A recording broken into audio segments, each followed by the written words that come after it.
in a thermodynamic process that we want to calculate. Here basically we are discussing the work done by the gas. Why? Because when I take, let's suppose this is the piston.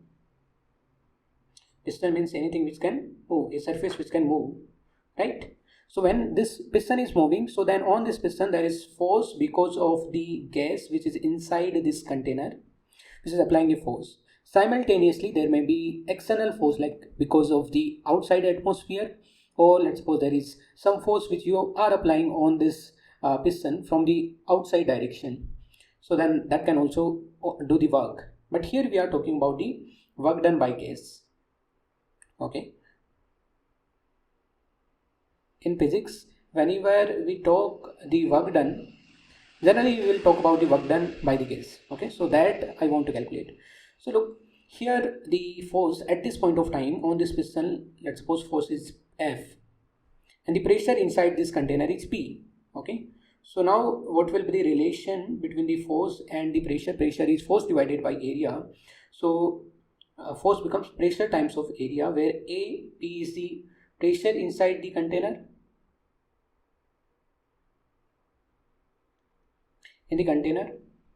and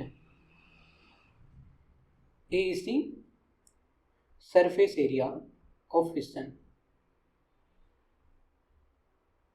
Okay, A is not the total area. Okay, A is not the total area, A is the area of this much piston only.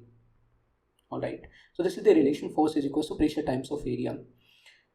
Now we know, according to our work energy, there in the work energy chapter we have discussed about the work done by a force. Work done by a force, variable force dW, is given as F vector dot ds vector, right? Okay, let's suppose I am doing the expansion, so then the displacement of this piston would be in that direction, right direction in this diagram, and force acting on the piston is also in that direction. So that's why F vector, which is force applied on the object which is on the piston, that is, and the ds vector, the displacement, they are in same direction. So that's why right here I can say that dw is F vector and F ds or dx, right? And now this is dw. So if I want to calculate total work done, so total work done I will say is integration of dw, that is integration of F dx, which is F you can place as P times of A, so W will become P A dx. Now you can integrate from x1 to x2. Let's suppose the initial position is x1, dx, and then you can find out the work done, right? Okay, now look at this. AdX is A is the cross section area and dx is the small displacement of piston. So let's suppose this x itself is dx. So A times of dx, does it become the small change in volume dV? So I can also write this work done, that this format we will generally use. Work done is integration of P and this becomes dV, and this is the general format we can use. And here lower limit is initial volume V1 and the final volume is V2. Like this we can find out. Now when this work done will be positive and when it will be negative? When there is an expansion, so when the volume is increasing, look here, if the piston is displacing in that direction, so then the volume will increase. And volume will increase, then the force applied by the gas and the displacement will be in the same direction. So that's why here we will have a positive value. So that's why you can say whenever there is a expansion of a gas, so then the work done is positive, right? If we have the compression, what if we get the compression? So if there is compression, so in case of compression, the displacement will be in that direction, but the force acting because of the gas on the piston will be in the same direction, right? So that's why in case of the compression, we'll have the negative work done. Work done will become negative. Okay. Now let's go to the PV diagram. Let's suppose you have been given a PV graph like this. We have the y-axis like this and the x-axis. And what if we have been given P and V, and let's suppose we are going from a initial pressure PV to a final pressure P2 V2 from somewhere like this we are going. Okay. Initial pressure is somewhere P1 V1 and finally we are V2 like this.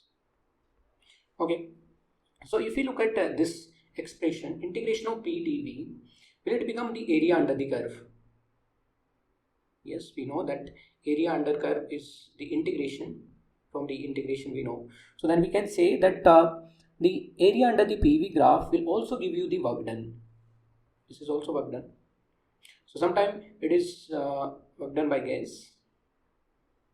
Okay. Sometimes we have been given a PV graph, or we have been given other kind of graph. So then also we can write down PV graph, and then we can calculate the work done because of the gas. All right. Now, how do we know in the PV graph when the work done is positive and when the work done is negative? So look at this. If I take the expansion, then the work done is positive. All right. So if I take this graph and if the final volume is greater than initial volume, or you can say that the graph is moving in the right direction, so then the work done is positive. And if the final volume is lesser than the initial volume, then of course it is a compression, so that's why the work done will be negative. Sometimes we also have the cyclic process. So what is cyclic process? Where the system returns back to the same state, same initial P and V, and if the P and V is same, and if it is a closed system, so then of course the T will also be same. So something like this, we have a cyclic process. You can have any kind of you can have combination of isobaric, isothermal, and adiabatic processes like that. So in the coming topics, you must also study about these Carnot cycle. So there you will study about the cyclic processes. So any kind of cyclic process I'm taking. So a cycle can be like this, or the other kind of cycle, it can be possible is like this. Okay, I'm not talking about the diagram. Diagram can be any kind of, it can be a triangle, rectangle, or any kind of thing. Okay, but I'm talking about the sequence. So here I have a clockwise, and here I can have a anti-clockwise cycle. So if I take a clockwise cycle, in case of clockwise cycle, if I look that this will be the work done in this process. Okay, let me give A to B. So A to B will have a positive work done, and I'm taking a very simple diagram just to explain. Hence B to C will not have any work done because there is no area under below B to C. And then C to D will have a negative work done. Okay, from where I'm saying, from this concept. Now this much will be the negative work done, and this much will be the positive work done, complete area. Okay, let me mark it. So this was the positive work done. So what will the net work done in this complete cycle is the area in the cycle. So in a cyclic process, area enclosed in the cycle is the work done. Okay, I'm quickly explaining this. Hope you can pause this video and try to understand by yourself that how I am saying that area enclosed in a cycle is the net work done. If you have confusion, of course you can comment and ask that. All right. So area enclosed is the work done. Now how do I know that if this work done is positive or negative? So if I take a clockwise cycle, so then the work done in the AB process, just for example, AB process will be more than CD process, and AB is positive and CD is negative. So that's why total overall for this cycle the work done is going to be a positive value. So I can say for a clockwise cycle in a PV diagram, the work done is going to be a positive value. What about if I take a anti-clockwise cycle? So then in this process we'll have the positive work done, in this process we'll have negative work done. So that's why the net work done will be more negative. So that's why in a anti-clockwise cycle, net work done is going to be a negative value. Okay. So this is about the work done in a thermodynamic process. Now you can also talk about the work done in the isothermal, adiabatic, isobaric, isochoric, and polytropic processes. And I hope I will upload this about these different processes in the next lecture.